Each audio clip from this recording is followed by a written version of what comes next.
Hi, friend. What's the secret to 35 years of love, laughter, and not strangling each other? To celebrate our wedding anniversary, I sat down with my husband, Andy Bernick, for a candid and occasionally hilarious conversation about how we've stayed not only just married, but genuinely happy for 3.5 decades. It turns out the man's been paying attention. Andy shares surprisingly wise insights about long term love, partnership, and what it really takes to go the distance. This is a good one. You might even want to listen with your partner.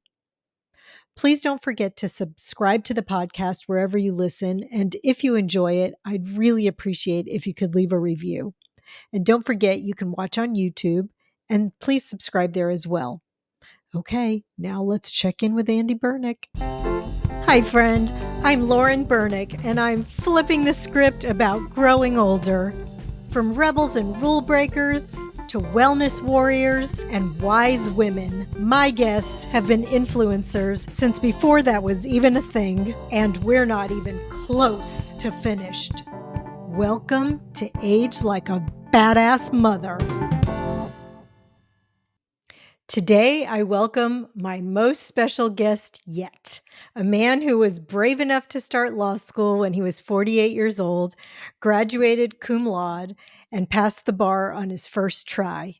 He is the father of my 3 babies, the roots to my tree, a man who knows how to pick out dishes that don't look like you stole them off the free buffet at the Hampton Inn. He's very particular about his dishware, what type and how often you should replace them. And even though he defiles my dish towels by wiping up his coffee with them and also wiping his mouth on them, he makes my life beautiful in every other way. Wow, is Today's that our our intro? 35th wedding anniversary. I'm already crying. Please welcome my guest, who is here against his will and under extreme duress, the love of my life since the moment I laid eyes on him, Andrew Bernick. Welcome, Andrew. Andy Bernick. How are Thank you? you. Did you like your intro? Great. Glad to know that I'm known for your dish towel situation. Well, That's all you can think of? what? Is that all you can think of? The dish towel? I'm trying to be truthful. What would you have liked for me to say? I don't know, but I guess that's what's important to you. Well, let's have a toast. You have some champagne there. Let's have a toast to our 35th anniversary. Wait, don't drink yet. Cheers, chin chin, to our health, to Mm, another 35 years. Mm, that's pretty good. It's Kirkland's finest. Somebody left it on our refrigerator after a pool party. I put some orange you know, juice in mine. I don't like day drinking, so I know, it's just one sip. You're okay. Um, so yeah, the reason I was talking about the dishes, I mean, you're very particular about the dishes. I remember when we were bringing our youngest baby home from the hospital, you said, do you remember this? You said, I have to go get new dishes. And I was like, the baby doesn't even have teeth. You don't remember that? You painted the no, entire house and went and got new dishes. I was And then nesting. you were nesting. And then also when you were in law school, you told me to go buy some dishes because they were chipped. And I did. And that's when you told me, you look like these were stolen off the free buffet at the Hampton Inn. So, and then you made me FaceTime you from Crate and Barrel because you were in law school and I had to like go through and show you all the dishes that you had to approve of. So yes. So do you Kind of want like to, when you got our first couch, I knew you were going to say that. Okay. the And armless couch. what was wrong with the couch? It looked like it was off the Jetsons set. Didn't have any arms. You couldn't relax on it. I hated that couch. It did not have any armrest. Yes. You That was also the like last piece of furniture I let you buy without me seeing. Yes, that's true. I screwed that one up. You do like You a good didn't armrest. Well, do you want to tell the story about how we met and then I'll correct you. correct me. Well, you came. I was running a marketing phone room in Houston near your neighborhood, and you came in to apply for a job. How And old were you you, and how old was I? I was 20 and you were 15. Uh-huh. You were a child, literally a child. Uh-huh. And so, but we were hiring six. You had to be 16 to work there. You lied. You said you were 16. No, sorry, you didn't lie at first. You told me you were 15, and then, but I interviewed you anyway before I knew you were only 15. I guess I don't remember. And all you did is sit there and look at me and giggle through the whole interview. I don't think you answered one question. So And I just kind of, I mean, you were cute and everything, but you were a child. So I well, didn't really think much about it. And then you kept calling me and bugging me for a job. So finally I said, okay, come in if you're that persistent. And so I let you lie about your age on your application and you started working there. that's pretty accurate. And would you so you didn't really have any opinion of me because I was a child? You Oh, I weren't thought you thinking, were, I remember very well. I thought you were very beautiful "Oh, and I knew there was some kind of connection between us. I knew that right away. But you were a child. I was okay." 20 years old. I had been dating the same girl for 8 years. Yeah. And I mean, married, it didn't really get past that point in my thought process. Yeah. I mean, that's pretty accurate. From my point of view, I remember walking in to get a job at this telemarketing room. A lot of kids in my neighborhood worked there, selling subscriptions to the Houston Post newspaper, like, "Hello, do you want to buy the newspaper?" And, I walked in and I was like, "Whoa," when I saw you. I was like, Man." I've told this before that, like, the first time I saw you, it was like that's when I started believing in, reincarnation, even though I was only 15 years old, because it was like I saw you and I was like, "Oh my gosh, this is my person." Like, how else would I have known that? I didn't even say hello to you yet. I just like I loved you immediately. I did. And I just wouldn't leave you alone. And really, I didn't care that much about the job. But yeah, you said you're only 15, you can't have a job here. So sorry. And I just kept calling you every day and going up there. And you're like, wow, you must be a good salesperson. You really want this job. But we didn't even give you a sales job. Oh, yeah, that's We right. made I you didn't an office helper person, verifier person. verify. So when the people would get a sale, like when they sold the newspaper subscription, they'd say verify, and I'd go over and I'd read the information back and make sure they wanted the thing. Did you do that just so I would sit next to you at your desk? No, I thought you were too young and goofy to sell anything. Meanwhile, I've made my whole And living in Your friend sales. Gina was working there, and I don't know, I don't remember, but Yeah. yeah, y'all were a big distraction, the two of you, to my Yes. workforce. So Well, your workforce was all teenage boys and we were teenage yes, girls. you That's were why a we big were a distraction. distraction. That is correct. And then do you remember how we finally got together? Like, so we always had like a thing, and once in a while we'd kiss and we'd go out to dinner, and like you would never ask me out because I was young. I remember my mom said she drove me up there one time and I was telling her how much I liked you, and I said you didn't like me, and she said, "Well, at least wait till you get your driver's license." I mean, the poor man, he can't have any respect for you. You're only 15. And like at like then what happened? What's your recollection? I mean, just kind of played out over a few years, but I was dating somebody else. I was actually got engaged to marry somebody else.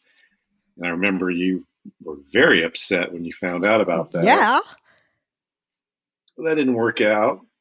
So I don't know. We just started like, we became friends and then we were dating. We're not dating, but when you turned 17 and 18, I started like taking you out a little bit. Yeah.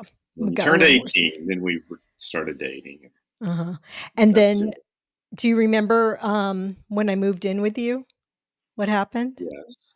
What happened? One day you just showed up and you said, I'm living here now. I'm like, great. I just moved into your apartment. You were What? smoking cigarettes at the time, and I said, "You can't smoke cigarettes in my apartment. It's a disgusting habit."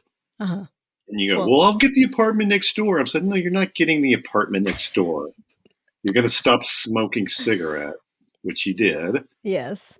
For the most part then, yeah. It took me a And little then while, but you I moved in. did. I But I moved will in. go back a bit and tell this quick story. So I do remember one day when I actually quit that office, in part because, well, for I don't remember different reasons. But anyway, I started working in a different office, and I was sitting with this lady, old lady that worked for me at the time. Her name was Dorothy? Hazel. Oh, Hazel, and she was kind of. I liked her a lot. She's a very sweet lady, and I would talk to her a lot. And then one day I was sitting next to her, and one day you walked in. You were just in that building, and you walked in, and you walked up to me, and you were smiling and beaming, and we talked for a few minutes, and then you left. And she turned to me, and she goes, "That girl loves you, and she's going to marry you." And I'm like, "What?" thank you, Hazel. That's correct. I mean, I did. I loved you from the second I saw you. I mean, I used to just torture you. You some well, I shouldn't tell this story, but I will. I think the statute of limitations for anything is okay. Okay, I let's don't not think talk about that. what that I'd lock you in your not in lock you in your office, but Okay, you'd let's drive not me go. home. We don't need to talk about any of Well, it's this. too late. I would It just makes flash makes you. me sound like a creep. No, you were like, put your shirt down, girl. I was just, I was trying it. You know what? The truth is, like, I just used what I could. So why do you think we've been able to stay married for 35 years? What's like the secret? What do you Um, think? I don't know. Mainly because we just love each other. Oh, but a lot of people love each other and they just can't make it work. I mean, what do you think some of the reasons we've been able to stay together have been? Um, I don't know. We trust each other, and we're very compatible for the most part. For Yeah. the most For the most part. part, There's yeah. we trust each other. I never lie to you, and you lied to me once, a long, long, long, long time ago. We weren't even married yet, and I caught you in a lie. What did And I it lie hurt. about? I don't even remember. I do. We had a a date, double date with another couple, and you didn't show up. You never came home from work. We were supposed to go out, Oh, and I they went came to, over. like, a party instead. Yeah, you went somewhere. You went Like, I went to out, a work party after friends, work. and you lied about it. And then I caught you, and then I told you, I said, "Look, if you're going to be with me, you can't lie ever." And that was, as far as I know, that was the last time As we far as you know, that was it. Yeah, um, you know what? I think we give each other a lot of leeway because, you we remember that do. time? I do. I Yeah. remember that. Um, And um, I mean, we get along very well. You know when to give me space, and I know when to give you space, and you're very easy to live with for the most part, except for you and your kitchen rules. You're pretty easy. except for you drooling on my kitchen towel. You have a Um, lot of kitchen rules, it's for sanitation reasons. Uh, but for the most part, you're pretty easy to live with. You're very relaxed person. You don't stress me out. I mean, you have your moments, but for the most part, you're very easy to be around and live with. And we don't thank really fight very much. I mean, we argue, but we don't. Over the years, we haven't really had a lot of big fights, anything like that. Um, I remember when we first got married, the very first fight we got into, you were like, "Do you want to get divorced?" And I'm like, "What?" Because I came from a family where my parents just yelled and fought with each other all the time, but and they so loved did each mine. other, and they never talked about getting a divorce. And so that was kind of, I mean, I come from a Catholic family, and even you know, divorce just wasn't a thing. And in your family, it's a big thing. Like most of your We love to relatives, get divorced in my family. mean, your mother was married, what, 4 times, 3 times? No, she was only married 3 times and one died. So really she, she only got divorced once and But anyway, our very first fight, you're like, "You want to get divorced?" I'm like, "Don't ever ask me that again. That's the stupidest freaking question you've ever asked me." And well, you know never, you've what? never brought it up. You've never said that since. So, I was also going to talk about the first time we got in a big fight because I guess that probably was thrown about at my house. Like my mom and my stepdad would fight, and my mother would be like, "I'm going to leave you," and like they would just go for the jugular. I mean, you knew them. You knew how they fought. They fought wickedly, and I think I only not only asked if you wanted to get divorced, but I probably said something mean. And I remember you saying like, "Time out, stop." You were like, if we're going to be together when we fight, you can't say things that you can't take back. And I was like, whoa, this guy is like a sage, because that's true. I think that's actually one of the reasons we've been able to work through things. You're very you you can be a hothead. You're mostly very calm. You're calm until you're not, which, most people are like that. But the thing is, if I try to tell you something that upsets me or why I don't like a certain situation, you usually go off. You have to think about it. You have to be by yourself. You have to percolate on it, percolate on it, and then and then you will come back and you really take things in. And I think that that's been kind of a key. Um, well, I remember when we would have, like, when the kids were little, it's like every family, and there's arguments about the kids, and you get oh angry at the God, kids. It's like normal family stuff. And I would lose my temper, and I would go sit in the other room just to be by myself. And one day you came in there, I was stewing over something about the kids, and you came in there and you're like, "What are you going to do? Just sit in here and sulk?" And I'm like, "Would you rather me be in here being quiet and sulking, or would you rather me be out there yelling at everybody?" yeah, And so, yeah, I would try to disengage myself. Not that I never yelled at my kids, but, um, when I got angry, I would try to disengage and just yeah. go cool off and come back. Because I Yes, do have a temper. everybody has a temper. I I have mean, my dad's temper. It's hard to set off, but boy, when you do, it's not that bad. I mean, to be honest, it's I don't know. I mean, I don't think you have. I mean, you have a temper, but you're not like a mean person. You just get agitated. But I think that, for the most part, you're also easy to live with. And I think we bicker a lot. But I feel like, I feel like there's nothing too small for us to argue about. We argue about a lot of things, but we try to do it with humor. And I think that that's kind of like, yeah, we've learned to, like, just let it roll off your shoulders. And, right. And you know, I think that we bicker with humor, and that's sort of like the steam release, and so things don't build up with us. Like we just let it out a little bit every day because I don't know. I feel like we argue about a lot of stupid things. But what are some of the qualities that you admire about me? And then I'll tell you what I admire about you. about you, um, well, you're beautiful, obviously. Aw, Um, you're thank you. kind and compassionate, much more than I am, to be honest. And so I kind of like lean on you for that part of life, I guess. You're intelligent. You're very social. I'm not the most social person, so it's nice to have. In a lot of ways, we're opposite from each other, which I think helps, in a relationship. Um, you're very funny. You have this great sense of humor. I don't always understand your sense of humor, but it is.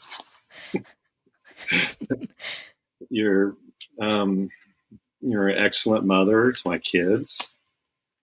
Um, I mean, you were a great mother to my kids.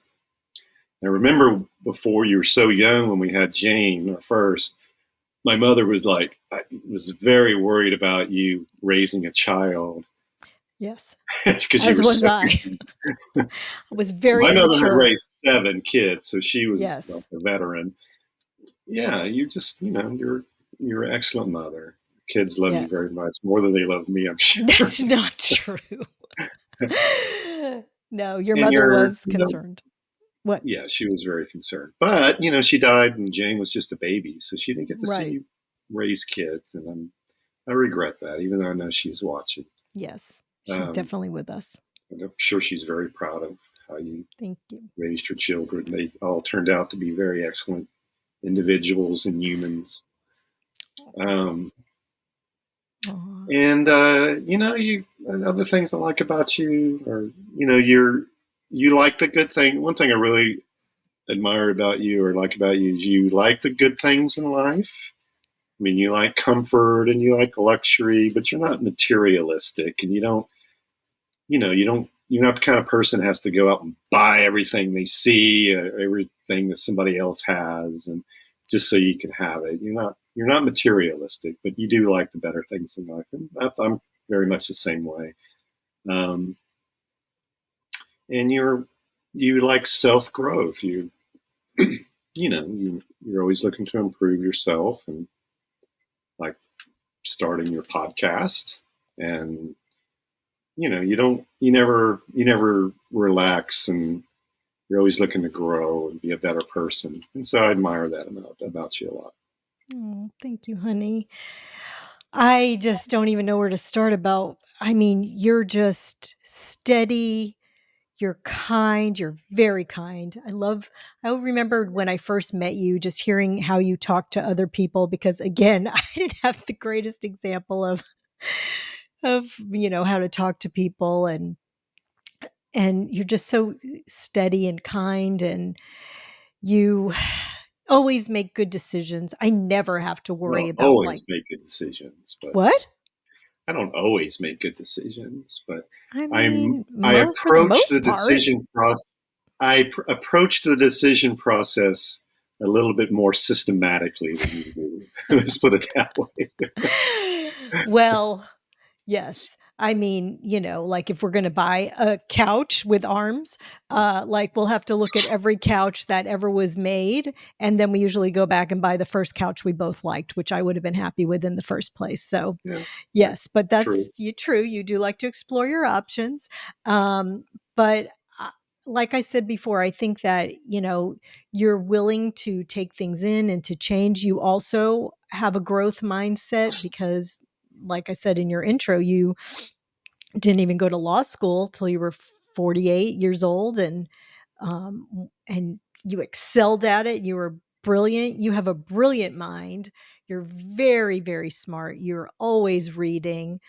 You can tell anybody about any battle in history that ever was. You're always reading some kind of boring ass book. But you're highly intelligent. I love talking to you. I love how you, like I said, you make good decisions. You always consider me and the kids. I never have to worry like you're going to just do some dumbass thing. Um, I I just did well, and also I think you're hot. If as I didn't mention that, I mean those dimples, those eyes, your hands. Your hands were one of the things that. And Yeah, your hands are gorgeous. When I first met you, I couldn't. You'd like count the orders at night. You'd like lick your finger and then count the pages. And yeah, I was like, I like those hands. I want them on me. That was another thing. Um, but you're very adaptable. You will go with the flow. You've learned to do that. That's not your first nature, but you've definitely learned to do that. I think we've kind of changed places in life. You always make we me. have. The older we get, the more I'm like you, and the more you're like me. Yes, the more yes, we are changing places for sure. It's very odd. I don't know. But I feel like you do all the hard things in life that allows me. When I said that you're the roots to my tree, you really are, because you do all the shit things. You do the taxes and pay the bills, and you understand money. I really admire that about you, because I could make money, but I don't think I'd probably be living in a tent. I don't know. But instead, I live in this beautiful house and I have a beautiful life because you've you've not let me fritter our money away at Target. Instead, you will buy big things like a car or a vacation. You don't fritter away your money. And I used to annoy the shit out of me, but honestly, it's one thing I really admire about you, and I'm glad that you taught me about that because it's allowed us to have a nice life. um i I mean, everything beautiful I have in my life is because of you. The kids, even the job that I had, you recommended me for that job. I had a same job for 25 years. I mean, I was the one who was able to Well, keep it, you got but you were well, you recommended me for that job. I yeah, mean, I but you wouldn't have got the even job, and you kept the job for 20 years. You were yeah, good at but it. thank you, but I'm just saying everything that I have in my life that is beautiful is because of you. When I was a kid, I could have never imagined having a life this beautiful, but you're just I don't know. I just think that you are such a family man. Like, even when the kids were little, you didn't want them around any weirdos, but you wanted them in all the sports. So you coached every team. You even led the brownies, like you co-led the brownies. You wouldn't let these kids out of your sight. You just every t-ball thing, soccer thing, swim team, everything they were in, you were the coach or you were the coordinator or you did something. And Yep. you really Not showed me everything, but a lot. yeah, you did. Even like you showed me how to be a good parent. Like I had it in me, but there was a lot I didn't know, and I didn't really God, I don't even know. Like, I remember you said the kids have to have a swing set, they have to have bikes, kids have to have these things. And I was like, they do? I mean, obviously, not every kid has to have a swing set, but, you know, I don't know. You just really showed me how to be a good parent, how to be patient. Patience is not my strong suit. You're a patient person, especially when the kids were little. You would come home from work and you would just play and play and play and play. You played every game with them. You're just such a good dad and just such a good partner. You've done just so many amazing things. So I don't know. I just love you. You're just when we have fun together. What are some of the things that we uh, how do we navigate our differences? Like, what are the things that we're really different in, and how do we navigate our differences? Um, what are our Like differences? our travel styles. We get in a fight every time we go on vacation, it seems Well, like. you like to stay in nice hotels, and now as I've gotten older, I've kind of come. I used to I used to like just to go camping or like take long road trips and just be out, you know, and seeing the world. And you Yeah. were more into like, I want to go to the beach and sit by the pool and relax, and so we had different ideas of what. Not that I didn't like to do those things too, but um, we just had different ideas of what an ideal vacation was. Over the years, we've kind of merged, and you know, we kind of like to do the same kind of things now on vacation, but not always. Like, I still would like to go to more parks and stay in cabins and hike and things like that, but that's just not your cup of tea. Well, Um, I don't that's mind it, but you're so like I feel like you're extreme. Like, I'm I'd not just be happy to go for extreme. like a hike for an hour or two, but like you want to go for like a 4-hour hike up the mountain each way. And granted, I will say that you always do drag me out of my comfort zone. I am very grateful for that because I wouldn't have seen all the Okay, I amazing remember things. specifically when we went to Yosemite a few years ago, and you didn't want to go hike, and I said, "Okay, I'm No, going up." I did. I just didn't want to go on like a 6-hour hike. Okay, anyway, you didn't want to go on this particular hike, and you were complaining the whole time. And I finally got you up this mountain where they have these beautiful waterfalls and stuff. And then you're up there like, oh, taking pictures and just like the best time of your It life. was And I'm like, beautiful. oh, okay. That's what I said. I So just said, but I mean, you're so much more extreme. I'm a little less extreme than you I'm are. And not then I, extreme. I'm in the middle. People that are extreme like to go trekking and, you know, camping in the back country and hiking for 3 or 4 days. I just want to Okay. go hike for like 4 or 5 hours. That's I not feel like that's a extreme. lot. I feel like I just want to go like a 2, 3 hours. I remember oh God, you're just one, like you get somewhere and you don't want to leave. We have closed down every amusement park. I mean, is this true or false? The kids, I should get the kids on this call. They will back me up. No, We, that's if true. every place we've ever been, like an amusement park, it doesn't matter. They're like, the park is closing. Please leave. Andy Bernick likes to get his money's worth out of that park experience. It's not that I want to get my money's worth. It's just that you came all this way and you want to experience it. You know, Yes, you like to experience it more than most people. And then, I remember we went to Pompeii. Again, another thing, like incredible, incredible. We're in Italy, we go to Pompeii, and I knew it was going to be a problem because you read every book on Pompeii. I knew we were going to be there like 10 hours. So I booked a 3-hour tour. 3-hour tour. I remember this. was And real. yes, What it was real. because we kept singing 3-hour tour, like from Gilligan's Island. And so I booked the 3-hour tour. We see all the highlights from Pompeii. Everybody's like, great. When the tour's over, everybody leaves. They all go towards the exit, except you. I was thinking, okay, we're going to get out of here. And then you're like, wait a minute, wait a minute. You pull out your Rick Steves book and you're like, we didn't see this, we didn't see this. And you just start, you're like, just a couple more things. And then after like another couple hours, I was like, God, come on, Andy. And we just got in this huge fight. You're like, just go wait in the gift shop. And we got in this big fight. And then when we were leaving and waiting for the train to go back to Rome or wherever, I don't even know where we're staying. Um, we were like having a drink. Of course, they have like a bar and a coffee while you're waiting at the train station. And I just said, maybe your next wife's going to like traveling with you better. And then we both started laughing and then we were fine. But that's, I guess that's an example of how we handle things, I guess. Guess so. um, yeah, I mean, what else?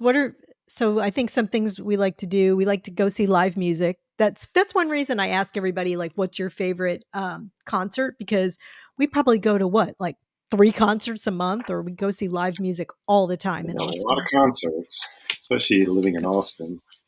Yeah, we just went But, last night. Saw Trish Murphy. Yeah. What's your favorite concert you've ever been to?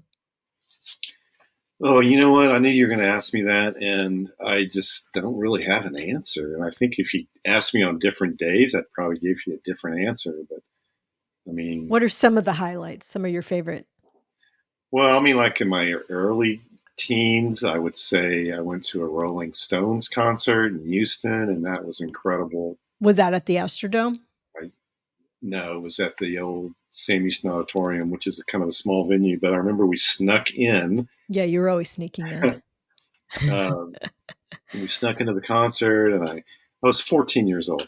We snuck in onto the floor, and I was like 10 feet from Mick Jagger. And in those days, the Rolling Stones had the small stage. They didn't have like the 100-yard wide stage that you play on now. It was just a regular stage with all the guys, grouped together. And I was in center stage on the wall. And that was incredible. I remember that. I Um, just interrupt you and say that your superpower is sneaking your way up to the front, and even like the kids would agree with that. You've snuck the kids up to the front like so many times, and well, you usually just have to especially walk up there. It's not like you have to sneak. You just walk up there. But especially at uh, like ACL or something when there's yeah, like the ACL festival. Yeah, you're really good at that. The kids really admire you thanks. about Guess that goes back to my street urchin days. I don't know. yes. I guess that's what happens when you're number 6 out of 7. You don't have a lot of supervision. And That is true. I did so, what not have else? much supervision. What other concerts? Concerts. I remember seeing Van Halen for the first time. That blew me away. And What was that? Diver um, Down? What album was that? no, Or what that was was their the first? very first album. And Is that Van Halen? you were still in middle. You'd be in middle school still.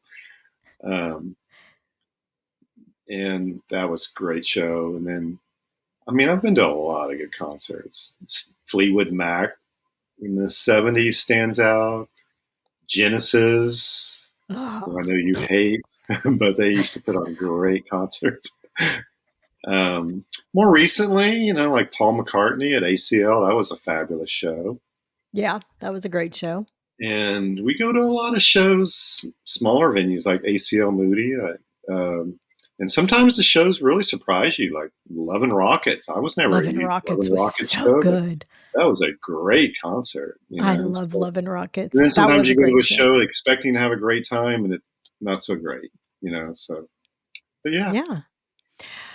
Speaking of Genesis, this is one when I knew you liked me because you went with your girlfriend to the Genesis concert. This was back at the what was that the venue Summit. called? The Summit, which is now Joel Osteen's church in Houston, but it used to be a lot of weed was smoked in that Joel Osteen's church in It this. probably still is. They probably But do just vaping now. yeah, I don't know how else vaping and you get through Joel but Osteen. But anyway.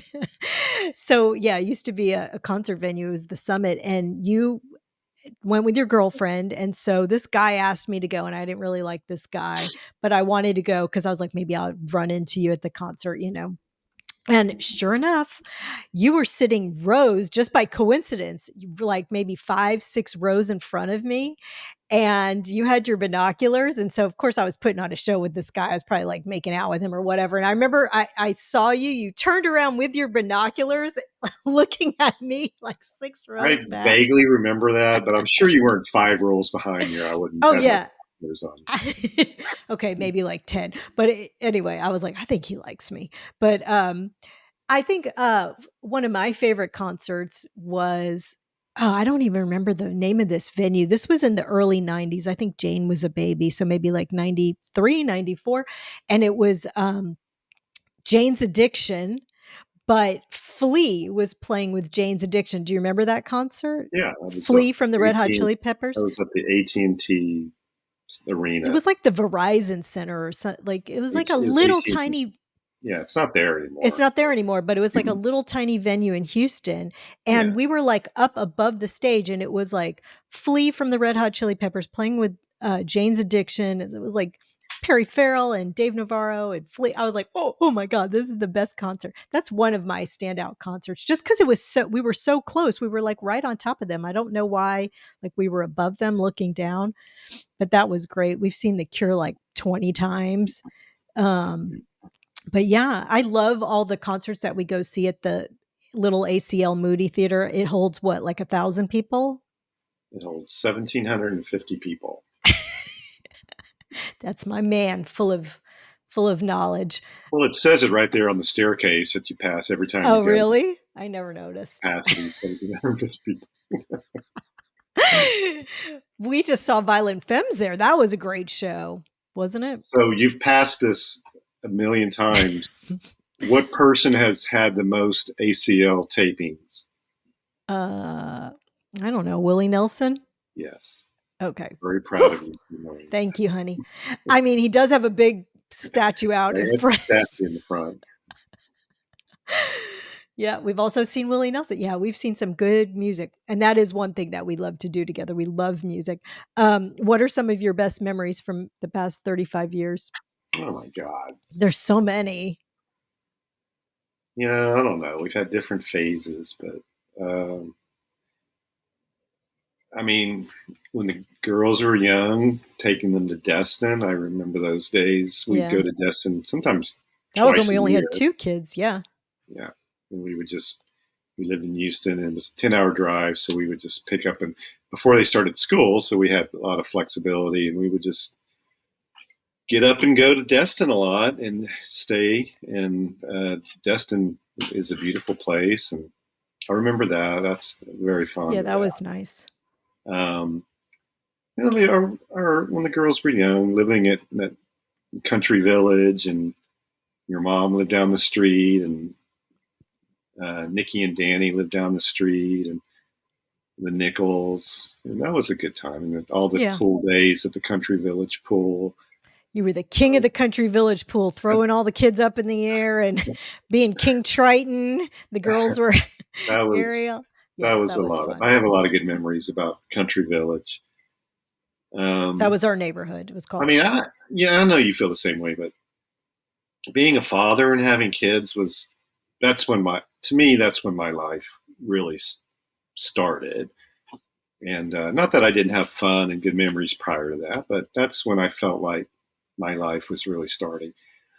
So those early days, and then in 2001, we moved to Lakeway near Austin, and that was probably the best decision that we ever made. Just getting out of Houston and um, to a different environment that was what I felt was safer and Mhm. just more relaxed than the craziness of Houston.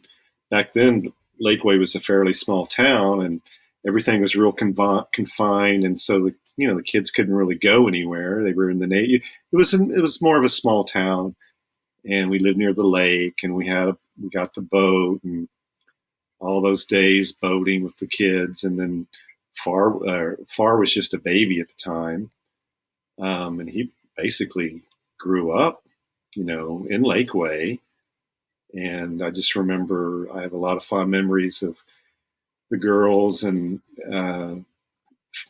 taking Far hiking and camping and hanging out with the Thompsons and the Brattons and the other Nichols.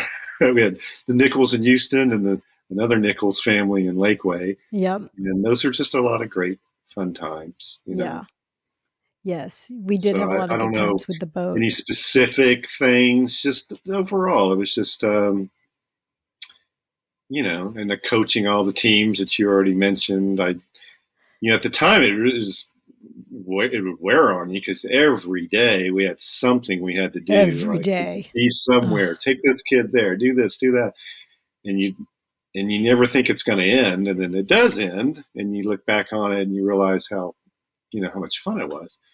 But I would always coach the girls' t-ball teams and softball teams and soccer teams, even though I never played a day of soccer in my life. Yeah, that was pretty Um, crazy. yeah, in the swim, I wasn't a coach, but I would help coordinate all the swim meets when Far was on the swim teams, and just yeah, Mountain those bike teams and mountain yeah, you biking with all, Far. all the things. Yeah. Yeah, Far always had a little project for you. You were he far always had something for me to do. they always had some project, like, they would, Far would think of, like, "Okay, today we're gonna build a treehouse," and you would just execute it. You'd be like, "Okay," like, whatever they "Today we're gonna go catch turtles." We had, like, 45 turtles at our house, which, that was a we still have Judy, the tortoise. Ay, ay, ay. Yes, he always Yeah, liked to catch and keep catch things, things. and we'd eventually release most of the things, Yeah. but Oh god, lizards, everything. We had frogs, everything. What a water turtles. We'd have tanks in our back patio with water turtles and all kinds of creatures.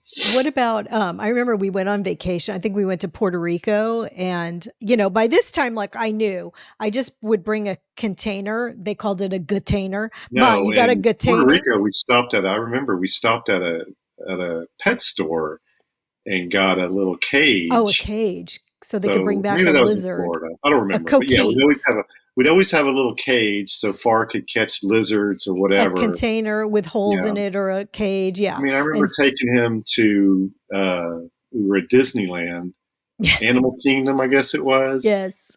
and he didn't want to ride any rides. All he wanted to do was catch all the lizards that were running around. So the time we left, I paid $100 to take him into the Animal Kingdom so he could catch about a dozen lizards. Oh, Yeah, and I remember bringing one of those lizards back in the container with holes punched in it through the X-ray thing at the airport, I was in and Puerto Rico. Yes, no, God, with the sign I on the remember. wall saying you can get like a $5,000 fine for taking. Yes, I was like, "Oh shit."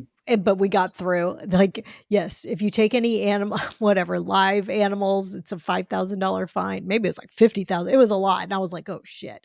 But we made it through, kidnapped a lizard from Puerto Rico and brought it back, and it lived in Houston. So yes. Yeah. Um, so what are you looking forward to for the future? Well, hang on. I want to talk. You asked Oh, me the memories, so I okay. also We're want to still talk doing about. memories. Okay. Yeah, Here, I'm day drinking. You I keep going. mean, our vacations. We had some great vacations, Yes. specifically the one where we drove. across country with the 3 kids. Yes. Far was And little. Far turned 3 on that vacation. yeah, we went And the to, girls are 6 and 7 years older. So they were so Far was 3, so the girls were what, 9 and 10? right.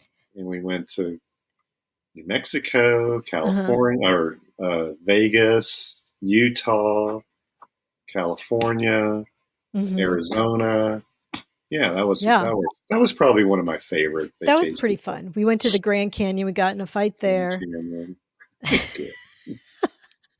Good. And I remember when Far was turning 3, they didn't wanna turn 3 because their friend was 5, I think.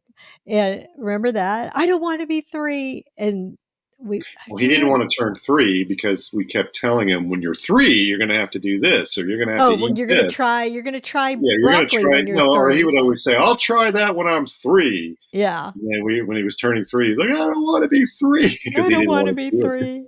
3." Yeah, that was a fun trip, we had a good time. Yeah. That was the trip. Okay, remember this? I was like, "Oh my god, I'm having like a psychic moment. I swear we're gonna run into my friend Milton from high school when we get to the Grand Canyon. I'm just going on record and saying this because I have this such a strong feeling." And then do you remember we got in the hotel and I turned on the TV and Milton was doing an infomercial. I was like, "Oh, damn, I am a psychic." I Remember don't that? know, but you were always seeing people that I was like, I know. I do. I always run into people or I know like I'm gonna run into somebody. well, So you what else? recognize people after 40 years, and I probably see people I used to know all the time. I just don't But you recognize don't recognize them? What one of my favorite memories is that when we lived in Houston, we had like a really high ceiling. Like how tall was that ceiling? It was crazy. at least 20 feet tall, It was probably. crazy. But I remember you would always make us wait. Well, me and the kids are Jewish, and you're pretty much, I would say, an honorary Jew, even though you're raised Catholic. You're probably more Jewish than I am. You get very upset if I try to like make the Passover Seder short, or you take raising the kids Jewish very seriously. But I love Christmas because I never got a Christmas tree. And so you would say, well, we'll just wait till Christmas Eve to get a tree because then they're really cheap and you can get a big one. The kids didn't That's know. They not were little. that's not why. I wanted to wait till after Hanukkah was over Okay. so we could Again, celebrate Hanukkah. what a good Jew. Then You had to we wait would till go out. Hanukkah. Okay, Huh? but okay, so I said you're a good Jew. You had A to wait till side Hanukkah. benefit was you could get a Christmas tree for free. You get But a we always huge had one. massive trees, didn't we? We had massive trees because we had a massive, ceiling. We had the I biggest think trees. only once, maybe twice, did we actually get a tree on Christmas Eve. You just kind of like No, put that we in your pocket. did. No, when No, the kids only were once or little. twice. Once they got older It and was the always jig after was up. Hanukkah. Then we would turn toward Christmas and go get a tree. Okay, And well, I think now I've put an end to that. once or I like to have twice a tree. Hanukkah ended like a day before Christmas, or it was still going on during Christmas, and so we would wait till Christmas Eve day and go out and get a tree. Okay. Well, I like to get a tree. I love a Christmas tree. Nobody loves a Christmas tree like a little Jewish girl who didn't get one when she was growing up, who We had to have love a your Christmas. Hanukkah bush. Yes. I love Hanukkah, don't get me wrong. I like a good latke, but there's nothing like a Christmas tree. I love it. Any other good memories? I have We've lots had of good s memories, but Yeah, I don't want I to don't know. bore all of your viewers. Okay. What do you have anything that you're looking forward to for the future with us? I mean, god, I hope we have another 35 years. Well, This we has been are in kind the of future fast. because we don't have any kids at home anymore, and so we're still kind of trying to figure out what our next step is. But um, yeah, I look forward to just I look forward to not working as much, which I've been trying to do the last couple of years, and traveling. And our daughter Allison lives in Australia, and I love to go to Australia. So as soon as we get back, I'm plotting my next trip to Australia because I just love being down there. Yeah, And when we go for. I'd like to go. I would like to live there for a while at some point. It's just like a not as easy, year. yeah, or longer, but um, it's not as easy as it sounds. Especially when I'm still working but that'll happen at some point. So, I have a lot Yeah. to look forward to. But life is definitely different without the kids around, for sure. Yeah. It is. I know you miss having them around. I mean, I do I too. miss I know you do. Aw. I miss my kids a lot every day. I look forward to having grandchildren at some point. If that's ever going to happen, I'm not It sure, but will. Calm down. Peepaw. It'll happen. It'll happen. Um, I usually ask, do you have a best piece of advice? It could be about aging. It could be financial. You're a good person with finances. Do you have any kind of good advice for anybody or good advice that you ever received? I'm not really one to dish out advice without people asking me. But I'm asking you.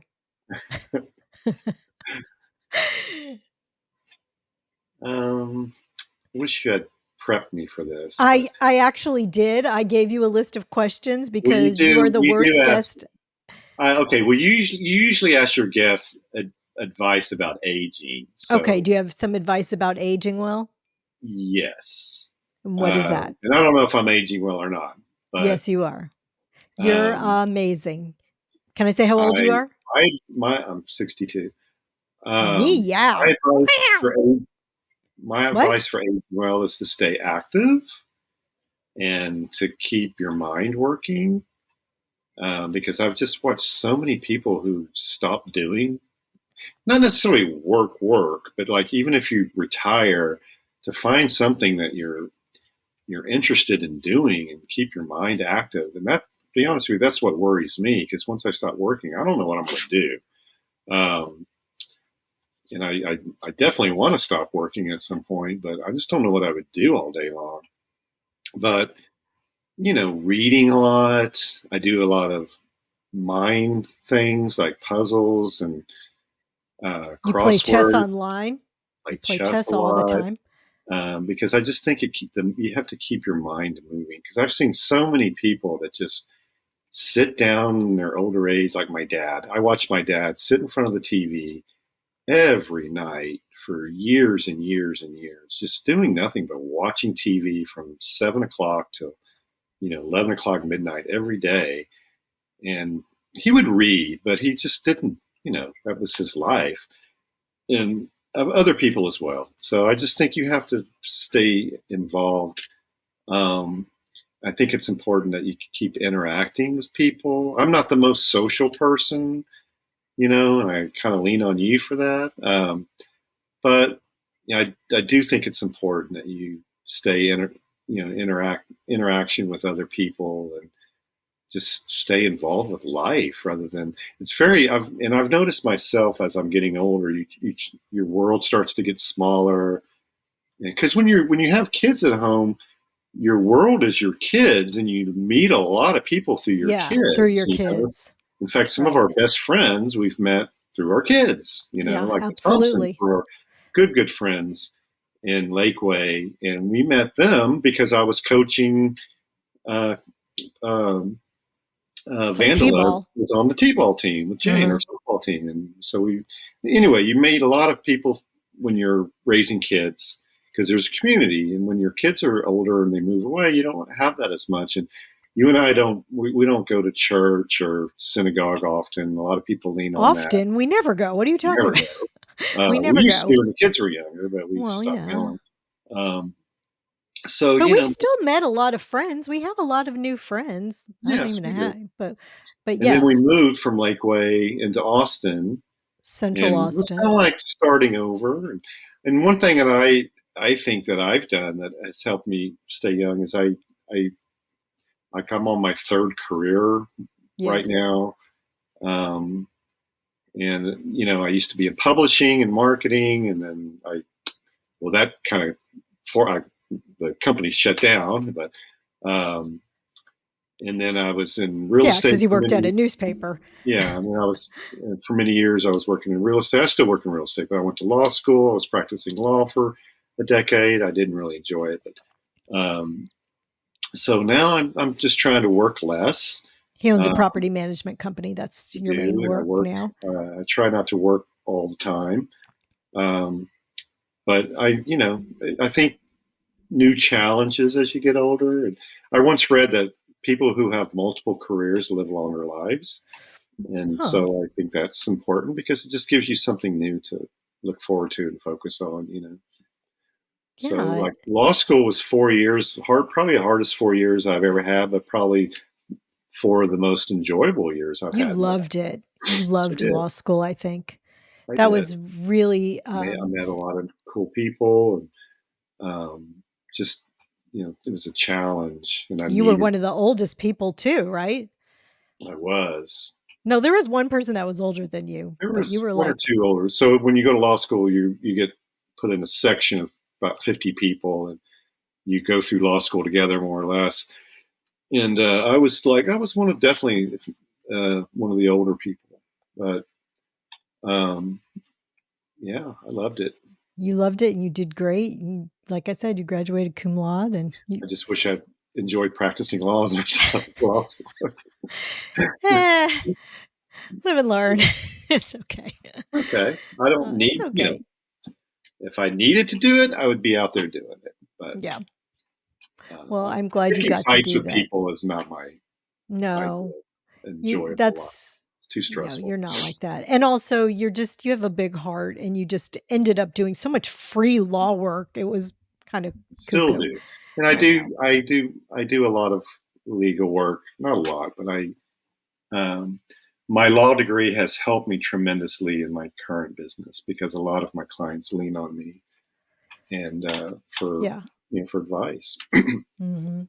And But you give anyway, them good advice. You're amazing. Well, Andy, cheers to you. Cheers to making my life beautiful for 35 years. Well, more than that. I've known you since I was 15. I'm about to be 57, so it's been a long ass time. But cheers to you, and I just love you so much and thank you. you too. I I know this was not your first choice of what you should would be doing today, but thank you for being on the podcast. You're aging like a badass mother. All right. Mwah. Love you. Bye. Bye. Love you. Thanks for listening, friend. From my heart to yours, be well until we meet again.